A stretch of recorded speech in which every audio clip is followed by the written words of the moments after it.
question that came in from a viewer who is also a card client this morning. We had our ABA service yesterday, earlier than expected. My son is pretty rigid about schedules, so this may have thrown him off. It's hard to tell. While they were playing a game at session, he forgot the rules of the game, got frustrated, another factor that could have led to what seemed to be a meltdown or a tantrum, as the therapist called it. It's difficult to see the difference sometimes because, after all, he's a 10-year-old kid, and sometimes people in general have tantrums. She goes on to say he proceeded to take all the cushions and pillows off the couch, knocked over a bookcase, and removed all of his clothes. He kept saying he hated the couch and then peed on it.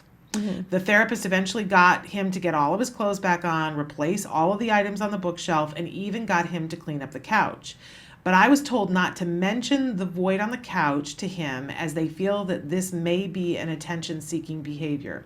Although I do agree he may have done this to seek attention, I'm a little unsure about disciplining him about this. If it had been his typically developing brother, this behavior would have been addressed.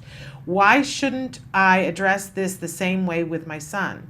We have clinic today, so I'll be taking this up with the supervisor, but I wanted to see what Dr. Doreen thinks. I think this is really typical. I was on a call last night with a group of moms, and I was saying, you know, in that the first couple of years, this whole idea of extinction and what you attend to and what you don't do, it feels backward. It feels like, you know, and I think a lot of us have questions sometimes because we think, oh, well, now if this was my typically developing kid, I would never let that go. And we've all been raised in this society of teach them a lesson. You have to talk to them, as if that works. But, you know, I'm like her. I want to hear your opinion on this and how we language this in our heads as parents so that we do what's right. Of course. And there is a little bit of difference in regards to typically developing kids and what they perceive as reinforcement or punishment. And that's the key to the whole thing. So really the issue is, and with some of our kids, therefore with some of our kids, you can actually talk to them about it or reprimand them the way that you want. The key to this has to do with what is the function of the behavior, as always. So really when a child has, I don't know enough about this scenario, what is necessary is a functional assessment of the situation, so that you can kind of determine exactly what the child was trying to accomplish. We all do things out of anger. The question, and sometimes we don't even know what we are trying to accomplish, but there is, if you're able to analyze it properly, there's always some reason you do things. For instance, I might be angry at you, Mom, and I might throw the cushions around or urinate on the couch because really what I want is to express my anger at you. Otherwise, if I had enough language and enough, I guess, cognitive ability, perhaps I would be just yelling at you and saying, this is not fair, which is what a lot of kids say. So it could just be an expression of anger, in which case it is appropriate for us to reprimand that behavior perhaps and give the child a different type of outlet for their anger. It could just be that the child doesn't really differentiate between positive and negative attention. They're just doing stuff. They've realized, see, this is also, it's reverse conditioning as well. So the child has realized over time that the best way to get attention is to do bad behaviors, because whenever they do sort of bad or challenging behaviors, then everybody attends to them. And then, in that case, you must put the whole thing on extinction, because if you do attend to it and if you do address it, then the child has gotten what they wanted. So the whole, how you deal with the behavior has really to do with what was the child's intention? What were they trying to get out of it? And you want to make sure they don't get what they were trying to get out of it, because if they do get what they intended, then that behavior strengthens, right? And so if you make sure that what they intended doesn't work, then they'll change to a different behavior. It's really that simple. And is it part of it that our kids who are neurotypical have that ability to speak so that it doesn't get that out of hand that they would have to pee on the couch? Part of it is that, and part of it is that kids who are neurotypical attend more, it's more meaningful for them to get your praise. So a natural reward for typically developing kids, not all, some, is making the parent happy. Yeah. Okay. And for our kids, a lot of times our kids are so sort of involved in their own world and trying to figure out their own world that they lack theory of mind, so they don't even see parents as a separate entity, that they lack that desire to please the parent. They also lack things like embarrassment. There's a lot of very small cultural types of environmental factors that, like a lot of our kids might actually urinate in public. Well, why doesn't a typical child do that? Why don't you and I do that? It's because we are embarrassed and we know the rules of social behavior. So our kids don't have that. Yeah. Or why is it that a child might get really good grades and work really hard to accomplish good academic schooling, whereas another child might not? It's only because the sort of the happiness and the pride of the parent means a lot to them versus another child. So we all have different reinforcers, and it's really a matter of identifying the reinforcers and then making those more natural in our environments. So for this mom at this period, her team has told her, don't have a conversation about it, that they think that it's attention getting. Right. They're still, looking at it. Identifying it, yes. But they've said to the mom, don't. It feels funny to her, but she's chosen to go along with it, but she's having some difficulties. What should she do? Yeah. She should talk with her supervisor at clinic, and she should say, I'm not sure this is attention seeking. I don't know if this is attention seeking. Can we do what's called a functional behavior assessment? Can we do an FBA where all scenarios are kind of revised and looked at and reviewed, and then we all decide together, oh yeah, it sounds like this is the typical type of situation for him. Like, for instance, does he do this type of behavior? I don't even know what happened. Like a demand may have been placed. He was trying to get out of the demand. So in that case, it would be very important to make sure he doesn't get out of the demand. Was he told something by mom and now he's reacting this way? Would he have reacted the same way if he was told by someone else? There's all these different factors that need to be reviewed in order to identify what is the actual function of the behavior. Yeah. So this is a conversation for your supervisor. In fact, as you were reading this, Shannon, I was thinking to myself, therapists are generally, even if you're a registered behavior technician, you're generally not at the level of sort of experience and I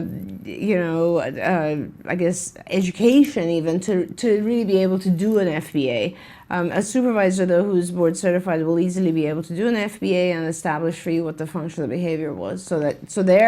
Then based on that, you will have the appropriate action. And for me, I think, what's important for me is for us as parents to remember this wasn't random.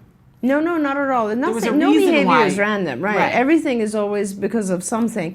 It's just that it gets very complicated because it's real life, right? Yeah. I mean, you're in the middle of it and it seems very complicated. But think about how many different things happen. Forget about our kids. Just think about how many things happen with our spouses or with our work or whatever, and we misinterpret the reason. Yes. Or we react to it in a certain way.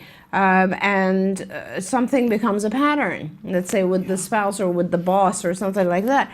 We often in life, let's say, react to behavior in a way, to other people's behaviors, in a way that inadvertently increases the behavior or encourages the person. We don't intend it to increase, but it does. Mm-hmm. And so we have to, this is just one example of that. It's hard to identify the function of behavior when there's so many factors. Yeah. And I think what it brings up for me too, we just, for the 4th of July, I was with Jem and it was just going to be the two of us. Dad had to work. So we went to go see fireworks. And this is one of my favorite things. I've shared before on the show that I'm a firework junkie. I absolutely love this. We went to go see the fireworks, and I had all these things and food to take for a picnic so we could sit out, have a great spot. Took the little folding chairs. One of our lawn chairs, the trim on it had started to disintegrate from being in the garage. It was just like turning into powder, black powder. Right. And Jem was sitting in that chair, and he was starting to eat his meal, and he got the stuff on his hands. Mm-hmm. And his level of agitation went up and up and up, and he was very unhappy. And I finally got him to say, what is wrong? And he said, I've got this black stuff on my hands. We weren't near a bathroom. I said, well, sit on the blanket. He sat on the blanket, and ants started to come everywhere, right? And he was getting so upset. And finally, he stood up and he said, I am really unhappy right now. I want to eat my food, and I can't. I have black stuff on my hands, and if I go someplace where the black stuff isn't, there's ants all over me. And I said, oh, okay, what would you like to do? He said, I want to go back to the car and watch the fireworks from the car, and I want to go find a bathroom so that I can wash my hands and eat my meal.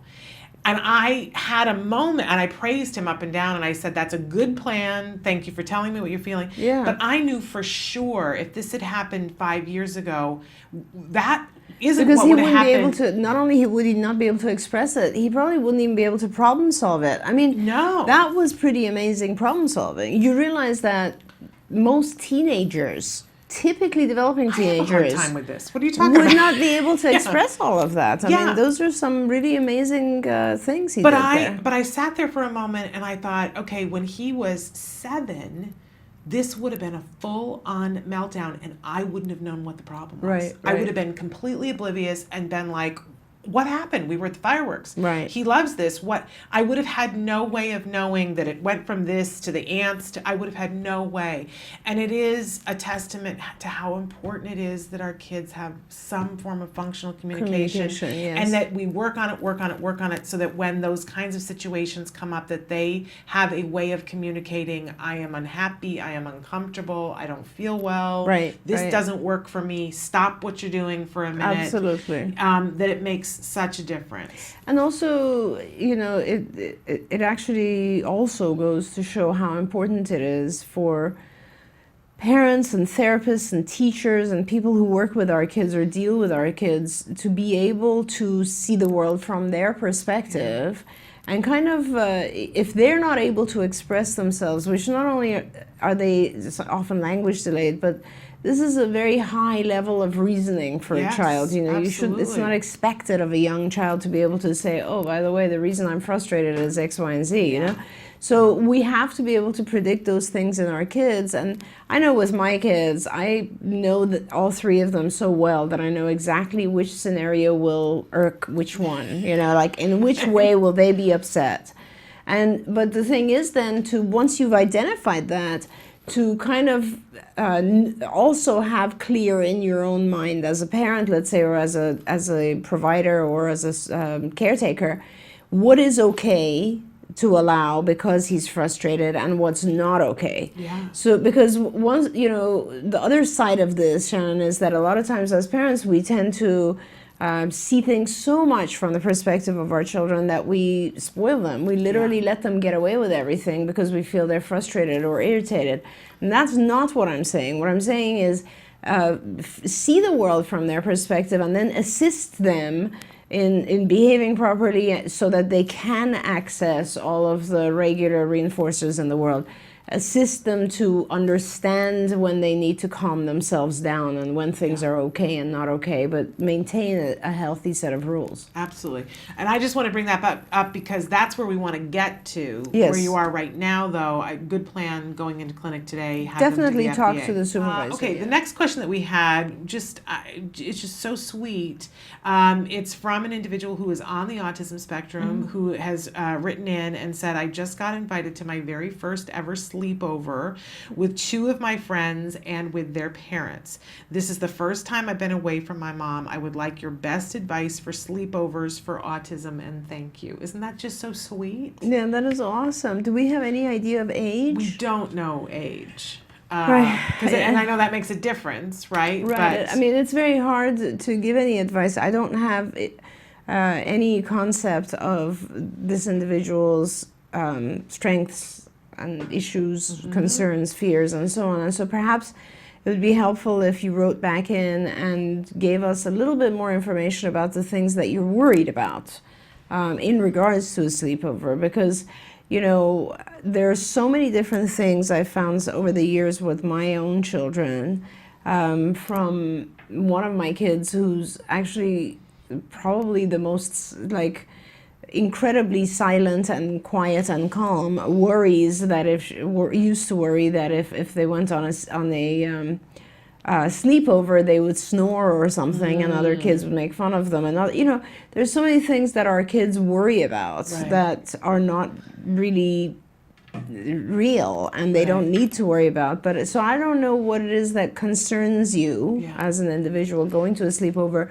It's kind of scary sleeping in someone else's house, but remember that the purpose, of course, is just to have fun, be with your friends. It's nothing different than spending the day with them. It's just that you're all going to do late activities and then everybody's going to sleep. So nothing much difference there. As I was looking at this question, because this came in yesterday, and I was thinking, or maybe the day before yesterday, I was thinking about it and thinking, okay, because Jem hasn't done a sleepover yet, but I would want to say to him, and I don't know whether this is the right thing or not, I would want to say to him, go have fun, but if a time comes that you want to come home, all you have to do is call me and I will come and get you. But is that good to say? Well, I mean, of course, that's every child should know that, right? They should know that this is not forced. But I would say you want to prepare the child so that a time doesn't come. Like, in other words, I would say the time to do a sleepover is when you've dealt with all of the concerns or tried to at least deal with them. It's not in vivo. When we do various psychological techniques, you can do them kind of theoretically, and then you can do them in real life. You can practice this. Obviously, there's still room for failure when it's real life. But nevertheless, if you're able to identify all the different issues, like, are you worried about going to the bathroom at night? Are you worried about snoring? Are you worried about what you're going to eat? Are you worried about how you will interact? Are you worried about what scares you? What do you think? And as parents, often we know our kids and we know what they might fear failing. So identify all of those and practice them and give the child resources, tools.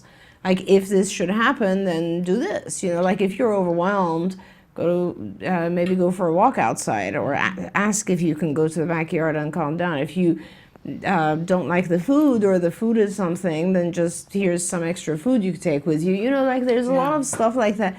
If we can help prepare our children a little bit better, I think they won't have a need, because it's kind of a failure, right? If the child has the need to call you. Of course, it's better than not calling you when they're in trouble. But hopefully you could try to prepare the child so they don't need to call you. So antecedents, you're talking about antecedents. Exactly. And there's other things you could do, obviously, is that, if you know your child's going to have a sleepover, like, you could, for instance, become very close to the family, explain to them these are the issues, maybe spend time at that house. One of my husband's family members, nieces and nephews, there's so many of them, there's 14 nieces and nephews, and one of the kids had a hard time with sleepovers, but what they did is, that as he became more comfortable with a lot of the siblings, the cousins, then this allowed him to kind of step out and also keep going. So the cousins might be a midway step, I guess. That's a little bit easier. Or you can also practice, just like we used to practice for mock school. You can practice a sleepover at home. Set up sleeping bags and just practice all the things that are going to happen. The more predictable the situation is for the child, the less likely they'll fail in any way. Great advice. Moving on to the next question. Hi, Shannon and Dr. Doreen. Welcome back. What sensory need does jumping and flapping feed? 14-year-old jumps on the trampoline at home, and when excited, he would face a wall and do little jumps and shakes with his hands. When walking outside, he tends to shake his hands, which help to lower his anxiety.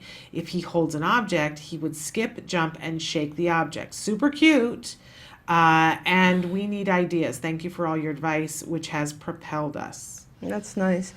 I don't know, if we knew what sensory needs these kind of proprioceptive types of activities actually fulfill, or why these needs exist. I mean, some kids have needs for texture, some have just proprioceptive stuff like this, like their body in space, different positions. Others hate various movements like rocking, and others love body rocking. I mean, it's so variable. The sensory area is really not yet well understood. Clearly it's there. Thankfully it's now in the diagnostic manual as one of the symptom criteria, I suppose, in the sense that a lot of kids have sensory overregulation or underregulation, so they do have different sensory input than we do. So we don't know enough about why those things occur. In my opinion, some of these things that we call stereotypical repetitive behaviors, I think, are pain-related. Some of them are calming. Like for instance, we talk about pain-related things. There are kids who will body rock like this or press something on their stomach, and often that might be gastrointestinal pain. We talk about children who generally body rock like this. This motion activates the parasympathetic nervous system and calms you. This is a calming thing. That's why we have rocking chairs for babies. Right. So rocking in general has a calming activity in the brain. Other types of things, like this is the hand flapping that I'm imagining you're describing here, we're not quite sure. It could actually have a visual type of satisfying effect, because you do have slight visual, peripheral vision activity when you do this kind of thing. Nevertheless, it's producing some sort of input to the system, like visual system or auditory system. I mean, a lot of kids used to do this kind of stuff and play with sound. It's producing some sort of input that the child finds either activating or calming, right? So they've learned to use these types of things in order to either activate themselves or calm themselves. I think it's, even though we call them self-stimulatory, my general feeling is that the majority of these things are calming. I have found that a lot of our kids do these things to calm themselves, to soothe themselves, including, like, as I said, like activities that will actually calm you, or activities that will help you feel in control, and therefore your anxiety reduces. So there's a variety of those types of things that our kids do. You know, what you can do about them, I would say the only thing that we generally do with those types of things is redirect them to something more appropriate, restrict the duration of time to a time that's private. So a lot of times we might actually allow an individual to kind of go and have alone time and do something quite self-stimulatory, whatever it might be. I mean, if you think about it, some of us actually have a lot of self-stimulatory behaviors, like, you know, people who have walls filled with records or so on and so forth, and they organize. Organizing is a self-stimulatory behavior, you know. So it's okay to let the individual have private time. Like that has been very effective. Like even something like hand flapping, we've restricted it to, you can do it in these environments, but not in others. So the person has an outlet. Another way to deal with it is just to transition it to something that involves the same sensory input. As you know, one of our kids who used to do this, and this in particular, is now a really good drummer. Really good drummer. Which is a fabulous way to redirect that behavior. You know, maybe you want to give this child, what are those musical instrument maracas or something? So that might be a way to replace this behavior. Turn it into something that looks more normal and allows the child to do it without, you know, looking so incredibly out of place. Yeah. Wonderful, wonderful advice. We'd love to hear back from you and hear how that goes. I want to move to a question that came in yesterday. Help. We have no services for the summer, and I feel my son slipping away. He's 8. We did ABA for 3.5 years. Regional Center said he was done. I didn't think so, but things have been okay. I can't afford a camp, so he has a lot of downtime this summer, and I'm seeing stims I haven't seen in years. What can I do so I don't lose my son again? Yeah, so I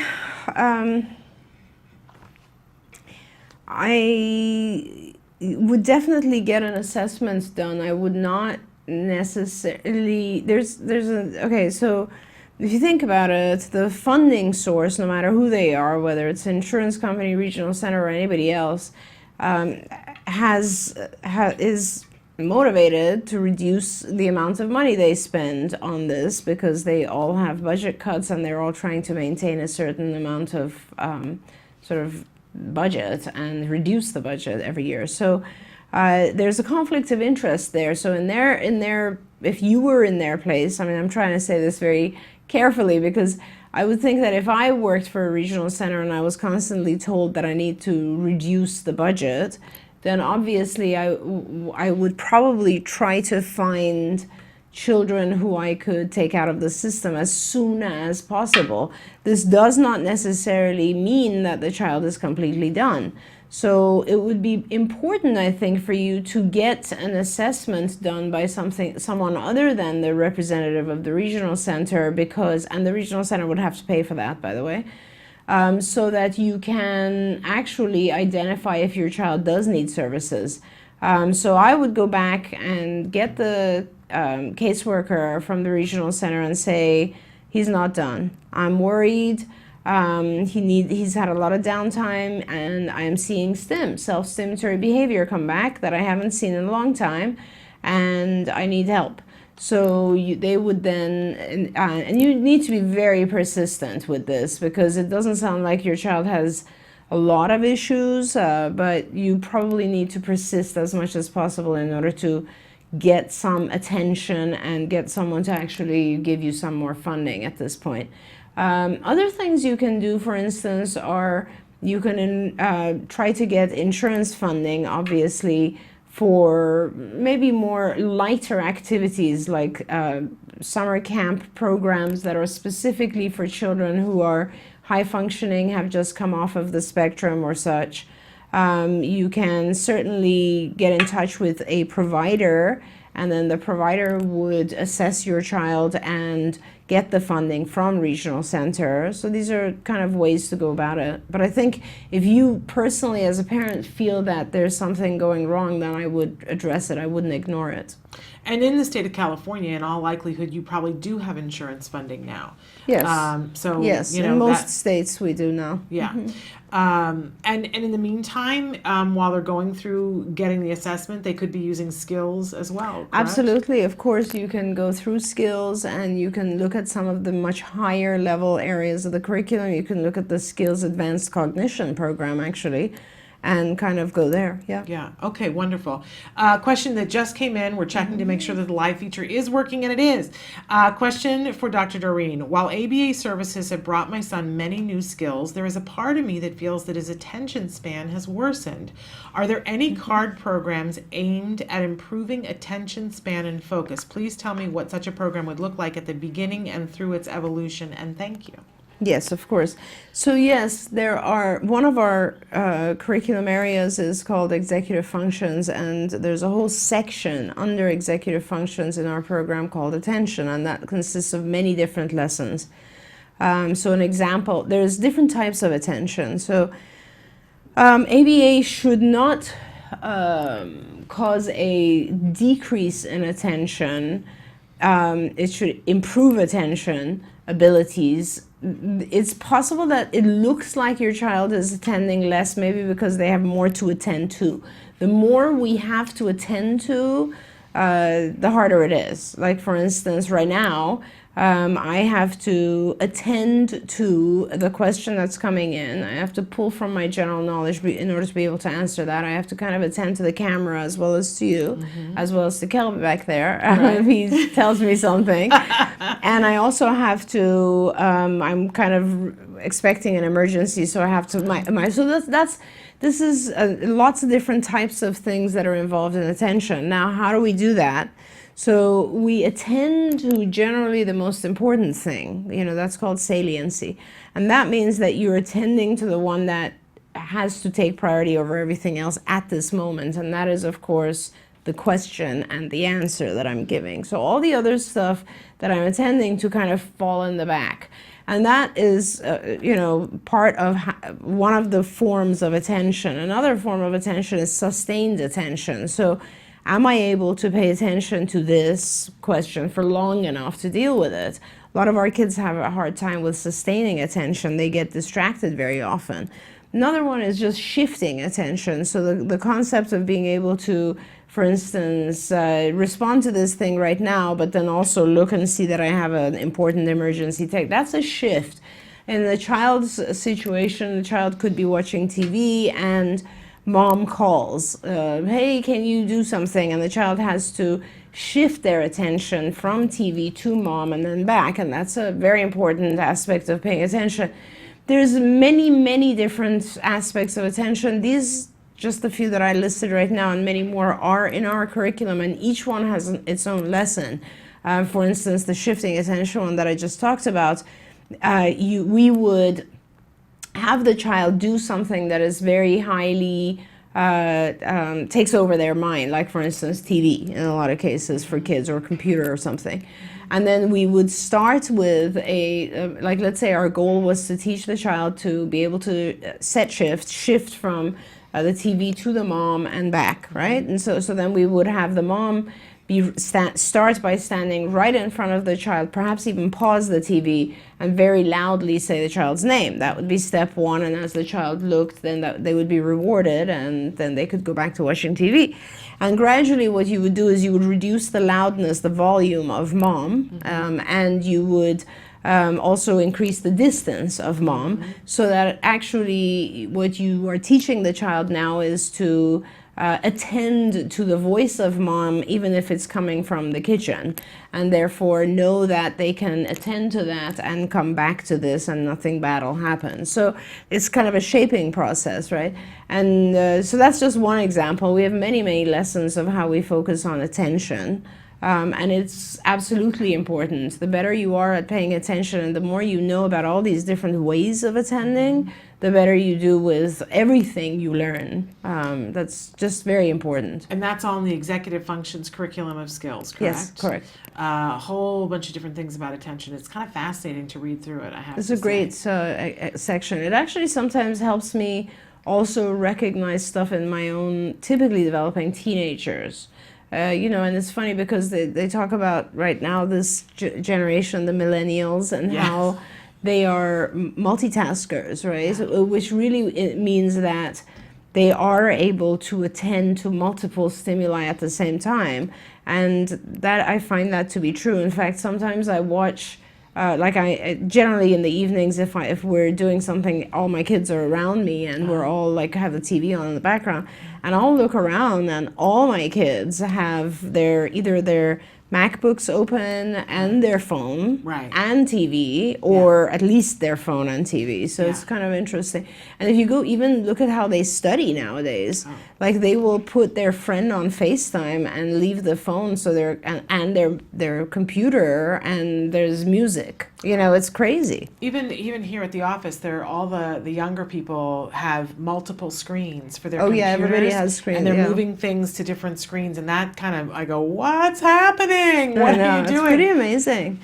The frustrated researcher in me, though, I have this idea that I would love to see what the research has done comparing male to female in terms of being able to shift focus and attend to things. Yeah. Because I have this theory that women tend to be much more adept at it than men are. I don't know. I think it has to do with the type of stimulus. So I think that when it comes to if one of the stimuli is a social or abstract one, then I agree with you. Okay. But if they're technical or concrete, then I think it's men.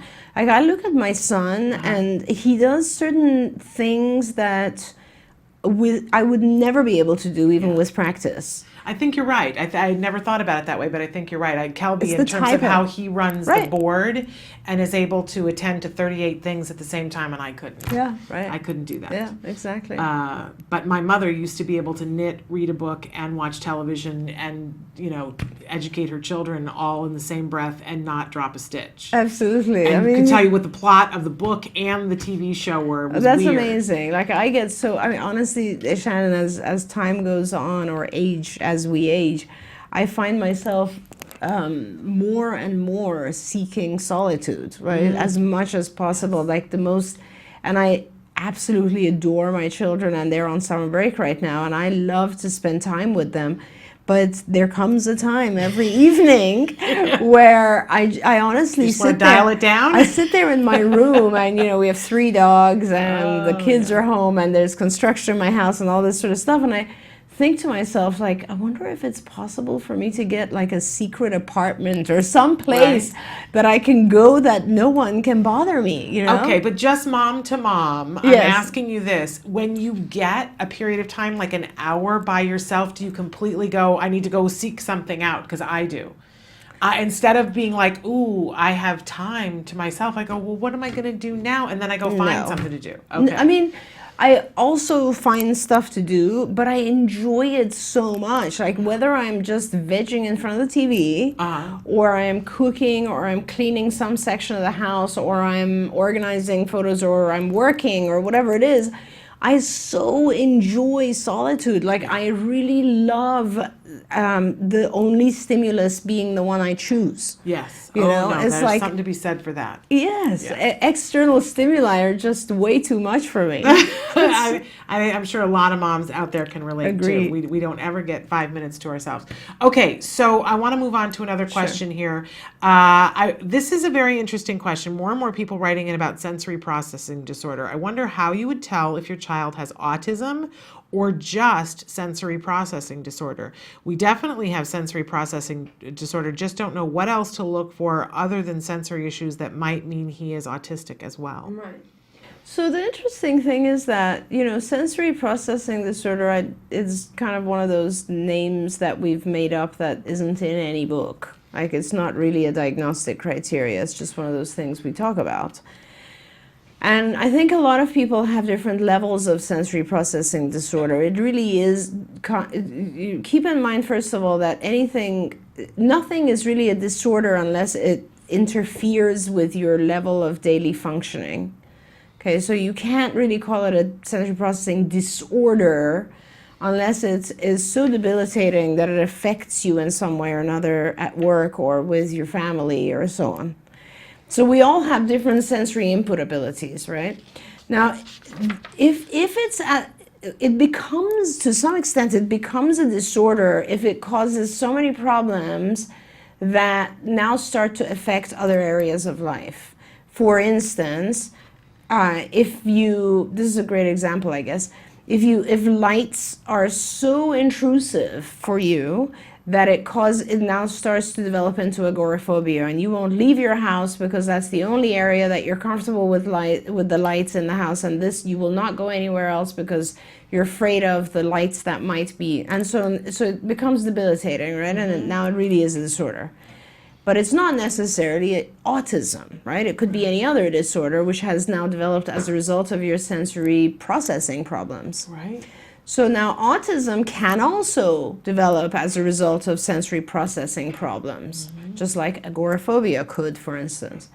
And it has its own set of symptoms, which really have nothing, one symptom in autism could potentially be sensory dysregulation, potentially. The main symptoms of autism are, some form of social delay, which could be caused by sensory. Now think about it. So let's say if the sensory input that really disturbs you is the sound of human conversation, then obviously you will avoid human conversation because it sounds like chatter in the background. It's driving you crazy and you just want to isolate yourself, right? So that could be a very direct connection between a sensory overload type process leading to a very autistic type behavior. But let's not forget that you really do need to meet specific criteria for autism, one of them being the delays in the social area. And then, of course, most individuals with autism, even though it's not in the diagnostic criteria right now, most individuals with autism really do have language delay, which could also be a result of sensory. I always used to say that you have sensory problems, it's going to lead to all this other. In fact, my lecture on what is autism talks about, I think, all of the symptoms of autism are preceded by some sensory problem. Because I think if you don't receive sensory input correctly, you don't learn correctly. Right. So you're not, certainly not going to learn language. Language or anything else. I mean, if you think about it, if visually you are very strong, let's say just in night vision, or you're not able to, like, here's one of the things I find with our kids, they have a hard time with binocularity, focusing both eyes on one object, with tracking. Okay, if you can't focus very well, and you can't track very well, then looking at other people's eyes is a very, very difficult thing. Yeah. And people are generally moving targets, so it's extremely hard to focus on a social being, on another being. And understanding all the nuances, like if you can't really understand all the things such as like, all these different facial expressions, then it becomes almost impossible for you to track that, understand it. Like it just becomes a weird thing that you can't understand.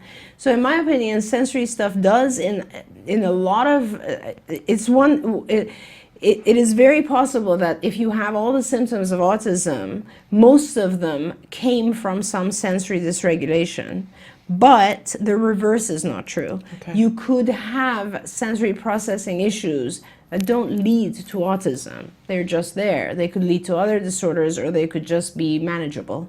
But correct me if I'm wrong. What I get from this question, though, is that best course of action is to go get your child assessed for autism, because the truth of the matter is if you get an autism diagnosis, there's going to more than likely be a funding source that's going to help you, that's going to help with the sensory issues that you're having and the other autism related ones. So instead of debating it, go get assessed, or just start getting help for autism, but you wouldn't get the funding unless you got the diagnosis. Right, you wouldn't. You can basically only get the funding for autism.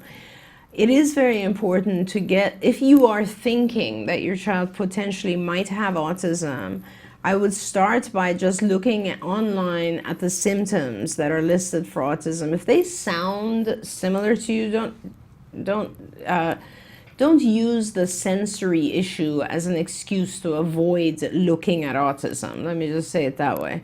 Look at the symptoms of autism. If your child meets, in your mind, potentially could, be very honest with yourself as well. And don't be afraid. If they potentially could, then it's extremely important that you go get help. Now, when you go to get help, the majority of the time nowadays, once you get the diagnosis, obviously, you're going to get ABA, you're going to get behavioral help. My problem, Shannon, is that most behavioral interventionists do not believe in anything having to do with sensory. Oh.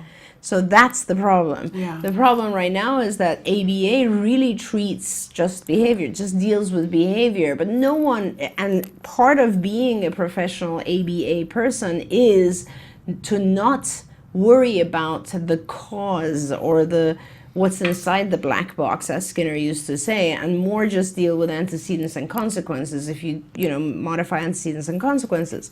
Now, what I'm trying to get the ABA world to look at is that a lot of times the antecedents are sensory. Yeah. A lot of times the sensory antecedent is what leads to this behavior. So in order to fix it, you must fix the sensory input. Okay. So sometimes that's really important to look at, but it's hard. And as I said, like you have to find a behavior analyst who's open to doing also some work on sensory interventions. Honestly, I do a lot of stuff for my kids who don't improve, who are just extremely hyperactive, for instance, or who are extremely isolated and rigid in terms of sensory input. I put them on full sensory diets. There's like a lot of sensory stuff we will do in their program. I mean, some of my kids, unless you actually hold them and squeeze them every 10 minutes, they'd go wild and would never even sit down for an ABA program. Yeah. I'm reminded on a daily basis how lucky we were that we had a card program. We just have a kind of a different look at it. We're much more open to those types of things. It's a huge issue. The sensory issue is massive. Yeah. I'm excited for the first time, the DSM-5 is the only and first time ever diagnostic manual that mentions sensory dysregulation in autism. I believe it is the core to the majority of the issues that we experience with our kids. Well, I invite you, if you're watching, to try to see if you can go to the centerforautism.com, centerforautism.com, go to locations tab, see if there's one near you. If there isn't, talk to somebody about workshop services, because I know that we got that in our ABA program, that therapists came in, that, on a regular basis, they burritoed my son, they took my couch cushions and wrapped them around him, squeezed him so that he had that moment and could come back to the table and learn the things that he needed to learn. I can't imagine how we would have gotten where we got if we hadn't had that. Right. Amazing. Okay, so probably our last question here. How do I help my son, 16, Aspie, to cope with new school? We just moved to Texas. He has no friends this summer and is expressing anxiety about the new school in the fall. It's hard. That's a really tough one, yeah. And it's not something I can answer in a minute. Like, there's so many things that you need to prepare the child for. I suppose if he's Asperger's on 16, I would sit down and try to have him help you make a list of all the things that are concerning to him, and perhaps practice as much as you can. I know that with my children, familiarity helps reduce anxiety. So perhaps going to the school over the summer, making sure he's very comfortable with where his locker is, with his task planner, with opening and closing a lock, with knowing where all of his classrooms are. There was, I think, when my son entered 6th grade, my older daughter, went with him over the summer and actually practiced going from each class back to the locker and kind of taught him how it is in middle school, because before that they're not used to going to the locker and getting all their stuff and going to the next class. And so all of that stuff helps to help him write down, know how to write down things in his task planner the day they're given, not the day they're due, that sort of stuff. There's a lot of things like that that would help task planning.